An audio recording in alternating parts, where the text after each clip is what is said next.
សូមជំរាបសួរពុកម៉ែបងប្អូនទាំងអស់គ្នាហើយថ្ងៃនេះបានវិលមកជួបខ្ញុំម្ដងទៀតហើយម្ដងនេះដែរគឺខ្ញុំបានសរសេរពាក្យមួយដែលមានឈ្មោះថាវីរៈជនស្នេហាជាតិហើយបងប្អូនទាំងអស់គ្នាត្រង់ពាក្យនេះគឺខ្ញុំសូមខន្តីអភ័យទោសផងចំពោះបងប្អូនទាំងអស់គ្នានៅការសរសេរពាក្យនេះគឺខុសតាមពិតទៅវីរៈជនគឺវីរៈហ្នឹងអត់មានសញ្ញាចុច2នៅខាងមុខទេបងប្អូនទាំងអស់គ្នាអញ្ចឹងកុំឲ្យច្រឡំបើថាយើងសរសេរវីរៈឈ្មោះវីរៈអីអាហ្នឹងគឺយើងមានចុចមុខ2ណាបងប្អូនតែសម្រាប់វីរៈជន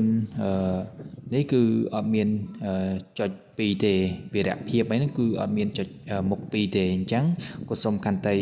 អភ័យទោសចំពោះបងប្អូនទាំងអស់គ្នាដែរហើយដូចសពដងដែរគឺខ្ញុំបានយកស្លាបពកាដែលមានមុខកាត់2.5ហ្នឹងយកមកសរសេរចែកជូនបងប្អូនទាំងអស់គ្នាសម្រាប់អ្នកដែលបងប្អូនទាំងអស់គ្នាដែលចូលចិត្តទស្សនានៃការឆ្លាក់អក្សរខ្មែររបស់យើងហើយអរគុណច្រើនបងប្អូនទាំងអស់គ្នាសូមតាមដានទស្សនានៃការឆ្លាក់របស់ខ្ញុំទាំងអស់គ្នាដូចតទៅ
cứ bên lưới đâu có còn phải đẹp để cho lưới trốn ra